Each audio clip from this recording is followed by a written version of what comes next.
ಎಲ್ಲರಿಗೂ ನನ್ನ ನಮಸ್ಕಾರ. ನೈನೆಸ್ ರೆಸಿಪೀಸ್ ಬಾಕ್ಸಿಗೆ ಸ್ವಾಗತ. ಇವತ್ತಿನ ರೆಸಿಪಿ ಮೇಥಿ ಚಪಾತಿ ಹೇಗೆ ಮಾಡೋದು ಅಂತ ತೋರಿಸ್ತಾ ಇದ್ದೀನಿ. ನಾನು ಸ್ಟಾರ್ಟ್ ಮಾಡೋಕ್ಕಿಂತ ಮುಂಚೆ ನನ್ನ ರೆಸಿಪಿ ನಿಮಗೆ ಇಷ್ಟ ಆದರೆ ಪ್ಲೀಸ್ ಲೈಕ್ ಮಾಡಿ, ಶೇರ್ ಮಾಡಿ, ಹಾಗೆ ಸಬ್ಸ್ಕ್ರೈಬ್ ಮಾಡಿ. ಸಬ್ಸ್ಕ್ರೈಬ್ ಮಾಡೋದ್ರಿಂದ ನಾನು ಹಾಕೋ ಹೊಸ ಹೊಸ ರೆಸಿಪಿನ ನೀವು ನೋಡ್ಬೋದು. ಬನ್ನಿ ಸ್ಟಾರ್ಟ್ ಮಾಡೋಣ. 1 ಕಪ್ನಷ್ಟು ಗೋಧಿ ಹಿಟ್ಟು ತೊಗೊಂಡಿದ್ದೀನಿ.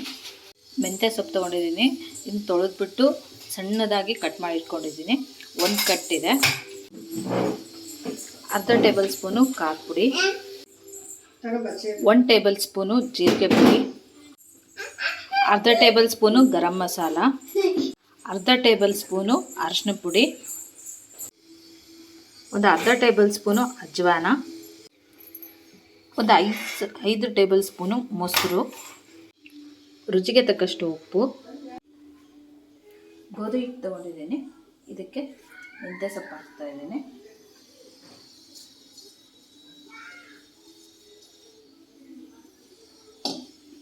ಮೆಂತ್ಯ ಸೊಪ್ಪು ಹಾಕಿದ್ಮೇಲೆ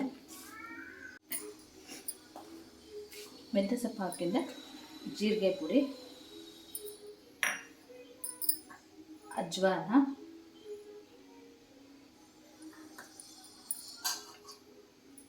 ಗರಂ ಮಸಾಲ,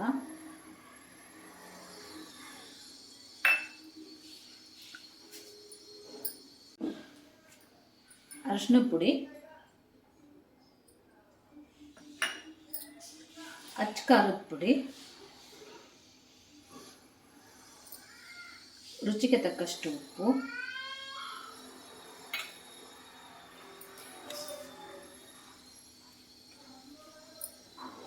ಮೊಸರು ತೊಗೊಂಡಿದ್ದೀನಿ. ನಿಮಗೆ ಮೊಸರು ಬೇಡ ಅಂತಂದರೆ ಆಲೂಗಡ್ಡೆನ ಬೇಯಿಸ್ಬಿಟ್ಟು ಸ್ಮ್ಯಾಶ್ ಮಾಡಿಬಿಟ್ಟು ಅದು ಸಹ ಹಾಕ್ಕೋಬೋದು.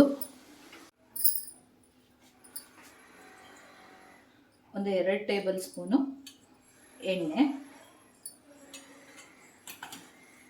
ಹಾಕಿ ಚೆನ್ನಾಗಿ ನಾದ್ಕೋಬೇಕು. ಮೊಸರು ಹಾಕೋದ್ರಿಂದ ನಮಗೆ ಸಾಫ್ಟಾಗಿ ಬರುತ್ತೆ ಚಪಾತಿ. ಮೇಥಿ ಚಪಾತಿ ತುಂಬ ರುಚಿಯಾಗಿ ಸಹ ಇರುತ್ತೆ. ಆಲೂಗಡ್ಡೆ ಸಹ ನೀವು ಹಾಕ್ಬೋದು. ಆಲೂಗಡ್ಡೆ ಹಾಕೋದ್ರಿಂದನೂ ಸಹ ನಿಮಗೆ ಒಳ್ಳೆ ಟೇಸ್ಟ್ ಬರುತ್ತೆ, ಹಾಗೆ ಒಳ್ಳೆ ಸಾಫ್ಟಾಗಿ ಬರುತ್ತೆ.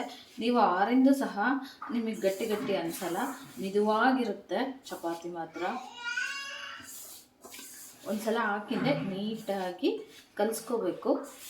ಯಾಕಂದರೆ ಮೊಸರು, ಮೆಂತ್ಯ ಸೊಪ್ಪು, ಉಪ್ಪು ಎಲ್ಲ ಹಾಕಿರೋದ್ರಿಂದ ನಮಗೆ ಸಾಫ್ಟಾಗಿ ಬರುತ್ತೆ. ಇದರಲ್ಲಿ ಒಂದು ಸ್ವಲ್ಪ ನೀರಿನ ಅಂಶ ಇರುತ್ತೆ. ಸೊ ನೋಡಿಕೊಂಡು ನೀವು ನೀರು ಹಾಕಿ ಸ್ವಲ್ಪ ಹಾಕ್ಬಿಟ್ಟು ಕಲಿಸ್ಕೋಬೇಕು. ಒಂದೇ ಸಲ ಹಾಕ್ಬಿಟ್ರೆ ನಿಮಗೆ ತೀಡ್ಕೊಳಕ್ಕೆ ಬರಲ್ಲ ಚಪಾತಿನ. ಈ ಥರ ಸ್ವಲ್ಪ ನೀರು ಹಾಕಿ ಕಲಿಸ್ಕೊಳ್ಳಿ. ನೀವು ತೀರಾ ಮೆತ್ತಗೆ ಮಾಡ್ಕೊಂಡ್ಬಿಟ್ರೆ ಲಟ್ಸಕ್ಕೆ ಬರಲ್ಲ. ಸೊ ಹಾಗಾಗಿ ನೋಡಿಕೊಂಡು ಸ್ವಲ್ಪ ನೀರು ಹಾಕ್ಕೊಂಡು ಕಲಿಸ್ಕೊಳ್ಳಿ, ಅವಾಗ ಚೆನ್ನಾಗಿ ಬರುತ್ತೆ.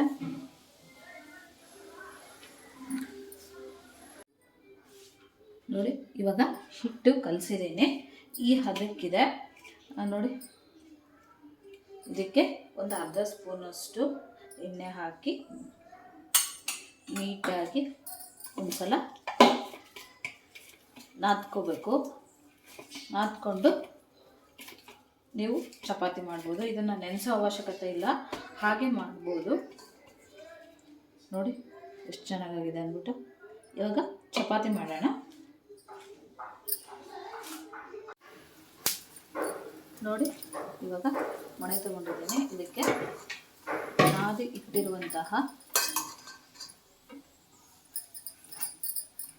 ಮೆಂತ್ಯ ಚಪಾತಿ ಈ ಥರ ರೌಂಡ್ ಮಾಡಿ ಹಿಟ್ಟಲ್ಲಿ ಈ ಥರ ಎತ್ತಿ ಈ ಥರ ಲಟ್ಟಿಸ್ಬೇಕು. ನೀವು ಎಷ್ಟು ತೆಳ್ಳಗೆ ಬೇಕಾದರೂ ಲಟ್ಟಿಸ್ಕೋಬೋದು. ತುಂಬ ಚೆನ್ನಾಗಾಗುತ್ತೆ ಈ ಮೇಥಿ ಚಪಾತಿ, ಸೂಪರಾಗುತ್ತೆ. ನೀವು ಸಹ ಮನೆಯಲ್ಲಿ ಒಂದ್ಸಲ ಟ್ರೈ ಮಾಡಿ, ಖಂಡಿತ ಇಷ್ಟ ಆಗುತ್ತೆ. ಸಣ್ಣರಿಂದ ಹಿಡಿದು ದೊಡ್ಡವರೆಗೂ ಇಷ್ಟ ಆಗುತ್ತೆ. ಈ ಥರ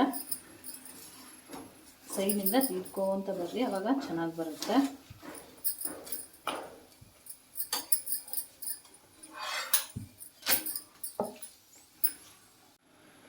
ನೋಡಿ, ಇವಾಗ ಈ ಚಪಾತಿ ಲಟ್ಸ್ಕೊಂಡಿದ್ದೀನಿ.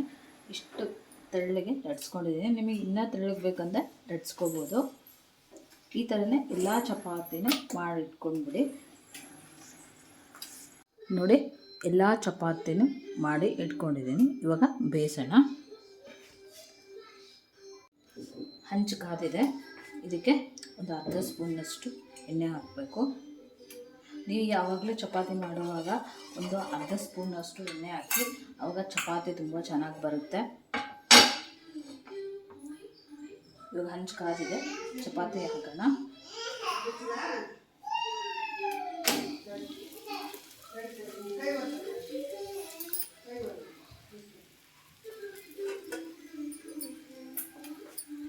ನೋಡಿ, ಒಂದು ಸೈಡ್ ಬೆಂದಿದೆ, ಒಂದು ಸೈಡ್ ಬೇಯೋವರೆಗೂ ಕಾಯಬೇಕು.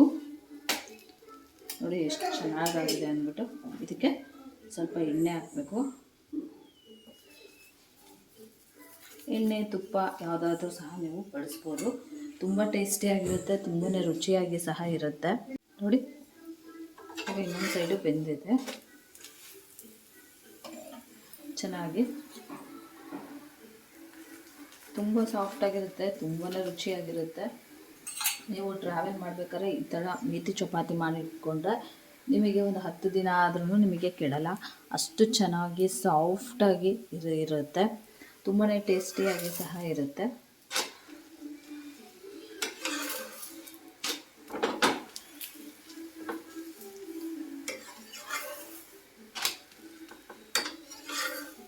ನೋಡಿ ಎಷ್ಟು ಚೆನ್ನಾಗಿದೆ ಅಂದ್ಬಿಟ್ಟು. ಇವಾಗ ಒಂದು ಸರ್ವಿಂಗ್ ಪ್ಲೇಟಿಗೆ ಇಟ್ಟಿದ್ದೀನಿ. ಇವಾಗ ಅದೇ ಥರನೇ ಇನ್ನೊಂದು ಚಪಾತಿ ಸಹ ಬೇಯಿಸ್ಕೊಳ್ಳೋಣ.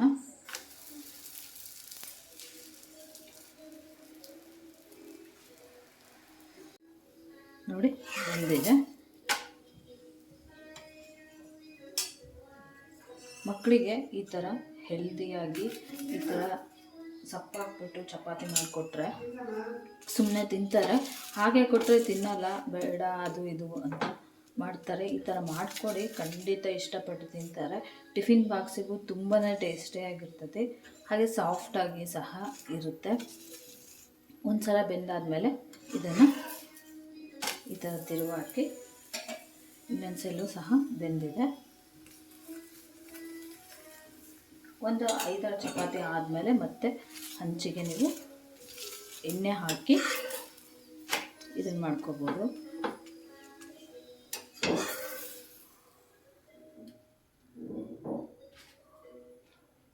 ಇದೇ ಥರನೇ ಎಲ್ಲ ಚಪಾತಿನೂ ಬೇಯಿಸಿ ನೋಡಿ. ಮೇಥಿ ಚಪಾತಿ ರೆಡಿಯಾಗಿದೆ. ಎಷ್ಟು ಚೆನ್ನಾಗಿ ಕಾಣಿಸ್ತಾ ಇದೆ ಅಂದ್ಬಿಟ್ಟು. ತುಂಬಾ ರುಚಿಯಾಗಿರುತ್ತೆ, ತುಂಬಾ ಟೇಸ್ಟಿಯಾಗಿ ಸಹ ಇರುತ್ತೆ. ನೀವು ಲಂಚ್ ಬಾಕ್ಸಿಗೆ ಮಕ್ಕಳಿಗೆ ಈ ಥರ ಮಾಡಿಕೊಡಿ, ತುಂಬಾ ಇಷ್ಟಪಟ್ಟು ತಿಂತಾರೆ. ಹಾಗೆ ಸಾಫ್ಟಾಗಿ ಸಹ ಇರುತ್ತೆ. ನಿಮ್ಮ ಮಕ್ಕಳಿಗೆ ತುಂಬಾ ಇಷ್ಟ ಸಹ ಆಗುತ್ತೆ. ಹೆಲ್ತಿಗೆ ಕೂಡ ತುಂಬಾ ಒಳ್ಳೆಯದು, ತುಂಬಾ ಟೇಸ್ಟಿಯಾಗಿ ಸಹ ಇರುತ್ತೆ. ನೀವು ಸಹ ಮನೇಲಿ ಒಂದು ಸಲ ಟ್ರೈ ಮಾಡಿ ನೋಡಿ ಹೇಗಿತ್ತು ಅಂತ ನನಗೆ ಕಮೆಂಟ್ ಬಾಕ್ಸಲ್ಲಿ ತಿಳಿಸಿ. ನನ್ನ ರೆಸಿಪಿ ನಿಮಗೆ ಇಷ್ಟ ಆದರೆ ಪ್ಲೀಸ್ ಲೈಕ್ ಮಾಡಿ, ಶೇರ್ ಮಾಡಿ, ಹಾಗೆ ಸಬ್ಸ್ಕ್ರೈಬ್ ಮಾಡಿ. ಸಬ್ಸ್ಕ್ರೈಬ್ ಮಾಡೋದ್ರಿಂದ ನಾನು ಹಾಕೋ ಹೊಸ ರೆಸಿಪಿನ ನೀವು ನೋಡ್ಬೋದು. Thank you.